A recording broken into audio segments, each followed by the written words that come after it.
सभी साथियों को नमस्कार। देखिए, मध्य प्रदेश के युवाओं, आपका आंदोलन बहुत शानदार आंदोलन है और अभी भी आंदोलन चल रहा है। लेकिन आंदोलन में क्या क्या अपडेट है मैं आपको बता देता हूँ। देखिए, हमारी मुख्य मांगें ये थी, मेंस की कॉपियाँ दिखाई जाएं, 2019 से नहीं दिखाई गई। अब आयोग इसमें क्या कह रहा है?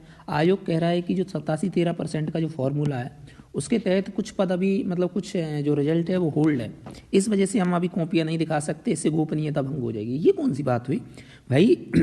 जो 87 फॉर्मूले वाले व्यक्ति हैं उनकी कॉपियाँ दिखा दो। 87% जो पास हुए, जिनका रिजल्ट जारी हो गया है, तो उनकी कॉपियाँ दिखा दो ना, उनकी कॉपियाँ दिखा दो। प्लस जो फेल हो गए उनकी कॉपियाँ दिखा दो। जो 13% है उनकी कॉपियाँ मत दिखाओ, ठीक है ना। लेकिन नहीं, आयोग कह रहा है नहीं, 87-13 पे गोपनीयता भंग हो जाएगी। तो इस पर आयोग ने साफ मना कर दिया। 2023 मेंस के रिजल्ट की बात की तो आयोग का कहना है कि नहीं, अभी ये कोर्ट में केस चल रहा है, इसमें हम भी अभी कुछ नहीं कर सकते। तो भाई आप बनाए क्यों गए हो? आप मध्य प्रदेश में पेपर कराने के लिए ही बनाए गए हो ना।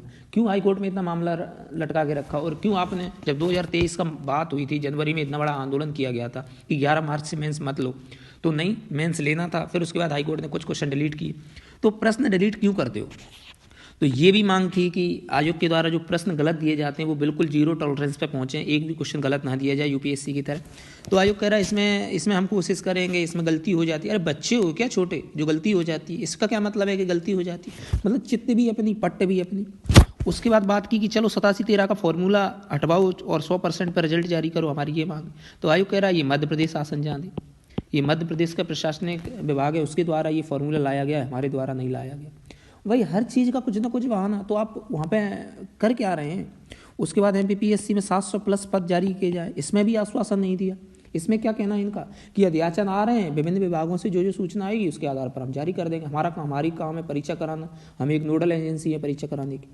भाई आप अध्याचन मांगो ना, और आप बताओ ना कि कितने अध्याचन आ गए, मध्य प्रदेश शासन को पत्र लिखो ना। तो वो भी आप नहीं कर रहे हैं। तो ये भी मांग अस्वीकार कर दी उसने। उसके बाद कहा कि इंटरव्यू के मार्क्स कम किए जाएं। अन्य राज्यों में देखें तो 100 राजस्थान हो चाहे उत्तर प्रदेश हो, यहाँ भी किए जाएं। प्लस वीडियोग्राफी की जाए, और इसमें कास्ट का नाम और वो बहुत सारी चीज़ें जो जानकारी, मुख्य जानकारी वो छपा दी जाए, जिससे क्या होता है, जिससे मतलब भेदभाव होता है, वो सारी चीज़ें इंटरव्यू में बिल्कुल फॉर्म पे होनी ही चाहिए, डीएफ पे ये सारी चीज़ें होनी ही नहीं चाहिए। तो इसको भी नहीं मान रहा है। आयोग कह रहा है कि नहीं, इंटरव्यू के मार्क्स हम कम नहीं कर सकते, 12% मिनिमम इंटरव्यू के मार्क्स होने चाहिए, जो कि एक गाइडलाइन है, और उससे कम ही है। तो भाई उससे कम क्यों है फिर? जब 12% की गाइडलाइन है तो आपने कम क्यों कर दी? और जब कम हो सकते हैं तो फिर 100 कर दीजिए। उत्तर प्रदेश राजस्थान में कैसे कम है? क्या उनके लिए नहीं है सुप्रीम कोर्ट की गाइडलाइन? तो बहाने, इतने बहाने बनाने का ना एक पूरा मतलब क्या कह सकते हैं, एक बच्चे की तरह हर चीज़ का बहाना कि ये नहीं ये हो सकता, ये नहीं ये हो सकता। वीडियोग्राफी की बात की तो इसके बारे में हम देखेंगे, इसके बारे में हमें जानकारी नहीं, कैसे क्या होगा, अभी कहीं भी ये प्रचलन में नहीं। अरे भैया 100 नंबर तो प्रचलन में ये नहीं कर पा रहे, तो वीडियोग्राफी, अरे आप एक नया इनोवेशन तो कर सकते हो। आप किस लिए बनाए? आपने पिछले 70 सालों में क्या इनोवेशन किया? कोई इनोवेशन नहीं किया। तो इनोवेशन तो कर सकते हैं ना, आप इनोवेशन कीजिए।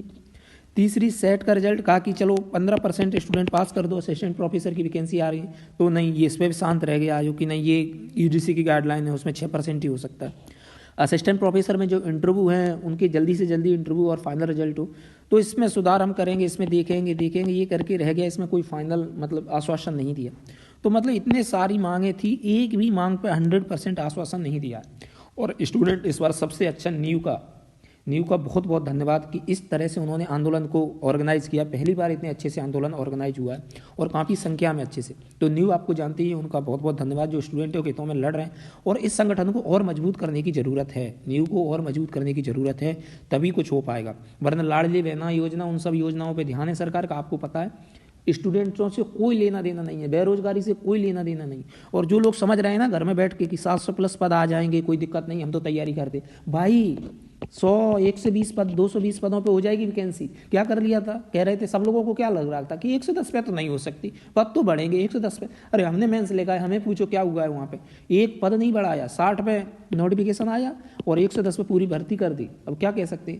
लड़ना पड़ेगा अपने हकों के लिए। उसके बाद कुछ मांगे ये भी थी कि सीजीपीएससी में जिस प्रकार से घोटाला, उसके बाद वहाँ सुधार हुआ, कॉपी चेक करने का जो पैटर्न बना वो अपना लीजिए। कोई जवाब नहीं है। हालांकि आंदोलन चल रहा है, अभी भी स्टूडेंट जमे हुए हैं। जो भी अपडेट आएगा हम आपको अपडेट करते रहेंगे। चैनल को सब्सक्राइब जरूर कीजिएगा। तो बहुत बहुत धन्यवाद दोस्तों। जय हिंद, जय भारत।